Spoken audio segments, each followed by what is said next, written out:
আসসালামু আলাইকুম রহমতুল্লাহি ওয়া বারাকাতুহু। সম্মানিত দর্শক, দেশে বেশ কয়েকবার সামরিক শাসন চলেছে। কখনো প্রকাশ্যে, কখনো অপ্রকাশ্যে। আর সে সকল সামরিক শাসনে দেশের কতটা উপকার হয়েছে সেটা পরের বিষয়। কতটা ক্ষতি হয়েছে তাও আলোচনার বিষয় নয়। কিন্তু যখন এই সামরিক শাসনগুলো এসেছে, একটু যদি হিসাব করে দেখেন, ওই সময়গুলোতে আসলে সামরিক শাসন ছাড়া কোনো বিকল্প ছিল না। দেয়ার ওয়াজ নো অল্টারনেটিভ। রাজনীতি তো আজকের নয়।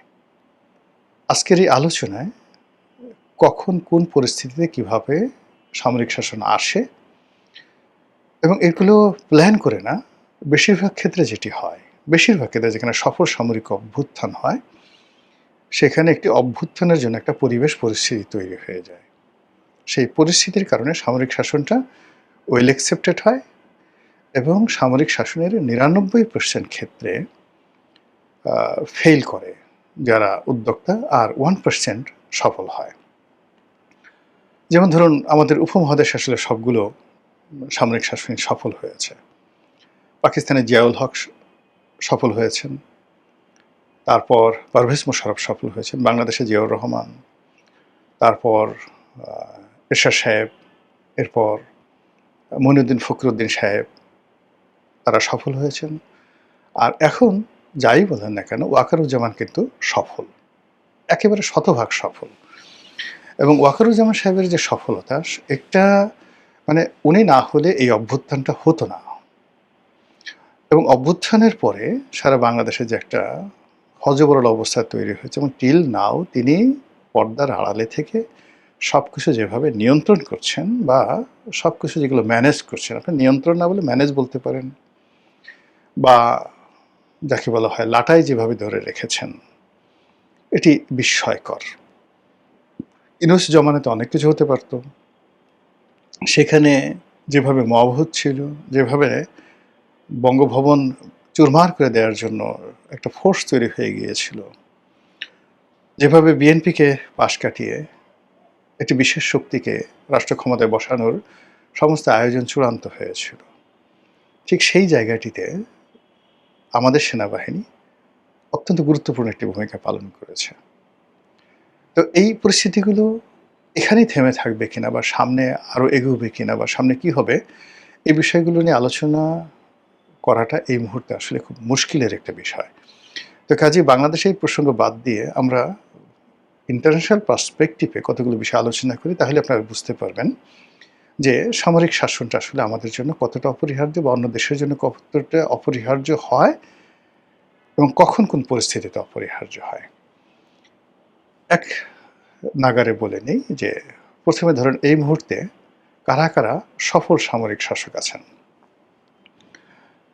যদি আপনি ধরেন, তাহলে সবচেয়ে আকর্ষণীয়, এই মুহূর্তে পৃথিবীর সবচেয়ে আকর্ষণীয় সামরিক শাসকের নাম হলো এখন বুর্কিনা ফাসোর ক্যাপ্টেন ইব্রাহিম তারোরে। এর সাথে মানে গ্লোরিয়াস থাকে না। একসময় মিশরে যতটা গামাল আবদেল নাসের যতটা জনপ্রিয় ছিলেন, ইব্রাহিম তারোরে ঠিক ততটা। এবং ইব্রাহিম তারোরের আগে, এই সামরিক অভ্যুত্থানের আগে ৩ থেকে ৪টি সামরিক অভ্যুত্থান হয়েছে, তারা ফেল করেছে। এবং যেভাবে ফ্রান্স তাদের এই কলোনিটিকে ডমিনেট করে রাখছিল, সেখানে ইব্রাহিম তারোরের অংশগ্রহণ এবং তার যে সফলতা, এটা বিশ্বকে চমকিত করে ফেলেছে। এ গেল ইব্রাহিম তারোরে। ২ নম্বর হলো, সারা পৃথিবী মিলে চেষ্টা করছে উগান্ডার বিরুদ্ধে সেই পাল্টা অভ্যুত্থান করার জন্য, কিন্তু দীর্ঘদিন, সে ৮০-র দশক থেকে এখন পর্যন্ত, প্রথমে গেরিলা যুদ্ধ, তারপরে সামরিক যাকে বলা হয় কু, এরপরে শাসন ক্ষমতায় আছেন সেই মুসেভেনি, প্রেসিডেন্ট মুসেভেনি। স্টিল অত্যন্ত শক্তিশালী হাত দিয়ে সেই প্রায় ৪০-৪৫ বছর ধরে তিনি শাসন চালাচ্ছেন। এরপরে মিশরে আছেন সিসি, আব্দুল ফাত্তাহ সিসি, অত্যন্ত সফল সামরিক শাসক, এবং সারা দুনিয়াকে তারা পশ্চিমাদের সঙ্গে সম্পর্ক রক্ষা করছেন, নিজের দেশকে নিয়ন্ত্রণ করছেন, এবং তারা সফল হয়েছেন। আবার যদি আপনি আমাদের পাক ভারত উপমহাদেশে দেখেন, ইমরান খানকে হটিয়ে যেভাবে অসীম মনির পর্দার আড়ালে থেকে মূলত দেশটাকে সামরিক শাসন দিয়ে চালাচ্ছেন, এটি বিস্ময়কর, যেটা বলার মতো নয়। এখন এই সকল দেশ সহ আরও অনেক উদাহরণ দেয়া যাবে, অসংখ্য উদাহরণ দেয়া যাবে, যেখানে মূলত কার্যত ইভেন আপনি চিলি ধরেন, তারপরে কিউবা ধরেন, সেখানে যেভাবেই থাকুক না কেন সামরিক বাহিনী কিন্তু সেখানে খুবই গুরুত্বপূর্ণ ভূমিকা পালন করে চলেছে। তো সেই দিক থেকে বাংলাদেশের যে সামরিক শাসন, সেই সামরিক শাসনটা আমরা দুটো সামরিক শাসন পেয়েছি সরাসরি, আর একাগারের সময় মনিরুদ্দিন ফখরুদ্দিনের শাসন পরোক্ষ, আর এই জমানাতে জেনারেল ওয়াকারুজ্জামানের যে মানে ক্ষমতা, এটা একেবারেই বেশি পরোক্ষ, এটা বোঝা যাচ্ছে না। তো এই জিনিসগুলো কেন হলো? প্রথম যে কারণটা সেটি হলো যে মানুষের রাজনৈতিক অধিকার যখন রাজনীতিবিদরা হরণ করে, এবং রাজনীতিবিদরা যখন নিজেরা অপমানিত হয় এবং তাদের প্রতিপক্ষকে অপমান করে, তখন সেখানে মিলিটারি ইন্টারভেনশনটা অপরিহার্য হয়ে পড়ে। আপনি দেখুন যে আমাদের দেশে সে পাকিস্তান জমানাতে কায়েদে আজম মোহাম্মদ আলী জিন্নাহ সাহেবের মৃত্যুর পরে একটার পর একটা সরকার যেভাবে ফেল করলো, 1948 থেকে একেবারে 57 পর্যন্ত, অলমোস্ট 10 ইয়ার্স। এই 10 ইয়ার্সের মধ্যে আপনি শুধু ঢাকাতে দেখেন প্রাদেশিক গভর্নর কতবার পরিবর্তন হয়েছে, প্রাদেশিক সরকার কয়বার পরিবর্তন হয়েছে, 47 থেকে 57 পর্যন্ত, কতজন প্রধানমন্ত্রী হয়েছেন এখানে এবং পাকিস্তানে, ঘন মানে মুড়ি মুরগির মতো পরিবর্তন হয়েছে। এবং যতবার এই গণতন্ত্রের যাকে বলা হয় সরকারগুলো পরিবর্তন হয়েছে, তারা ফেল করেছে, ততবারই ক্ষমতাটা চলে গেছে ক্যান্টনমেন্টের হাতে। এবং ক্যান্টনমেন্ট পার্লামেন্টের বিকল্প হিসেবে প্রেসিডেন্টের যে পদ, সেই পদটিকে শক্তিশালী করেছেন। এবং সেই প্রেসিডেন্ট একবার গুলাম মোহাম্মদকে বানানো হলো পাকিস্তানে, তারপর ইস্কান্দার মির্জাকে বানানো হলো, এবং তার পদ ধরে একটা সময় আইয়ুব খান ক্ষমতাটা নিয়ে নিলেন। সেই আইয়ুব খানের পরে ইয়াহিয়া খান, আর আমাদের বাংলাদেশের টিক্কা খান, আবার সেই টিক্কা খানের পরে জিয়াউল হক থেকে শুরু করে পাকিস্তানে যে ধারাবাহিকতা চলছে, সেই ধারাবাহিকতায় আমাদের বাংলাদেশে যে মিলিটারি ব্যুরোক্রেসি এবং সিভিল ব্যুরোক্রেসি, এটা বলতে গেলে এখনো পর্যন্ত মিলিটারি নির্ভর হয়ে আছে। এখনো পর্যন্ত এরশাদ জমানাতে যেটা ছিল সেটা হলো প্রত্যেকটা জেলাতে একজন ডিসি পদমর্যাদার যে বেসামরিক কর্মকর্তা আছেন, বা এসপি পদমর্যাদার যে কর্মকর্তা আছেন, আর জেলা জজ পদমর্যাদার এই কজন হলো একটা জেলার প্রধান কর্মকর্তা অ্যাডমিনিস্ট্রেটিভ ওয়েতে। এর সঙ্গে সঙ্গে রোডস অ্যান্ড হাইওয়েজের একজন এক্সিকিউটিভ ইঞ্জিনিয়ার আছে, তারপর রোডস অ্যান্ড হাইওয়েজের পরে এখানে তারপরে এলজিআরডির একজন এক্সিকিউটিভ ইঞ্জিনিয়ার আছে, পাবলিক হেলথের এক্সিকিউটিভ ইঞ্জিনিয়ার আছে, এরকম অনেকগুলো পোস্ট, এমনকি সিভিল সার্জন, এরকম অনেকগুলো পোস্ট মূলত ডিসি এবং এসপির সমপর্যায়ের। অ্যাটলিস্ট ধরেন 20 জনের মতো জেলা পর্যায়ের কর্মকর্তা রয়েছেন সেম বেয়াজ অ্যান্ড র্যাঙ্কে। তো এরশাদের জমানাতে এই পদগুলো তৈরি করা হয়েছে।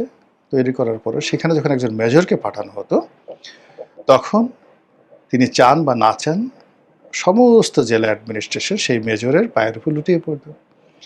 এমনকি এরশাদ জমানাতে কথা হয়ে উঠেছিল যে আমাদেরকে মেজর র্যাঙ্কে, এমপিরা বলতেন, পার্লামেন্টে বলেছিলেন যে আমাদেরকে মেজরের পদমর্যাদা দেয়া হোক। এই ছিল অবস্থা। এখন সেই মেজরের যে কমান্ডটা, এটা এখন লেফটেন্যান্ট কর্নেল উন্নীত হয়েছে। তো যখনই একটা জেলাতে একজন লেফটেন্যান্ট কর্নেল, হয়তো ডিসি সাহেবের চেয়ে বয়সে অনেক ছোট, কিন্তু তিনি ডেপোর্ট হন, সেখানে তাঁবুর মধ্যে থাকেন বা একটা জায়গাতে থাকেন, কিন্তু সমস্ত ক্ষমতাটা আসলে তার কাছে চলে যায়। এই যে সমস্ত ক্ষমতাটা তার কাছে চলে যায়, এই যে ধারাবাহিকতাটা আমরা পেয়েছি 1957 সন থেকে। এবং 1957 সন থেকে এই যে মিলিটারি ব্যুরোক্রেসি যে সুপ্রিম্যাসি, সেই সুপ্রিম্যাসিটা আজকের দিন পর্যন্ত চলছে। আমাদের রাজনীতিবিদরা মানে কোনো অবস্থাতেই ডিসি এসপিকে পাত্তা দিতে চায় না, কিন্তু কর্নেল সাহেব ডেকেছেন, তারপরে শেষে মেজর সাহেব ডেকেছেন, সঙ্গে সঙ্গে সে রাত ৩টার সময় হোক সেই রাজনীতিবিদরা সেখানে উপস্থিত হবে। কর্নেল সাহেব আসছেন, হাত পা কাঁপা শুরু হয়ে যাবে। যাওয়ার আগে সবাই পশ্চাৎ দেশে হাতাতে থাকবে যে গেলে পিটনি পড়বে কিনা। এই যে আতঙ্কটা, এই আতঙ্কটা ভারতে নেই, এই আতঙ্কটা আমেরিকাতে নেই, এই আতঙ্কটা ইন্দোনেশিয়াতে নেই, এই আতঙ্কটা শ্রীলঙ্কা এবং যাকে বলা হয় সিঙ্গাপুরে কল্পনাই করা যায় না। এমনকি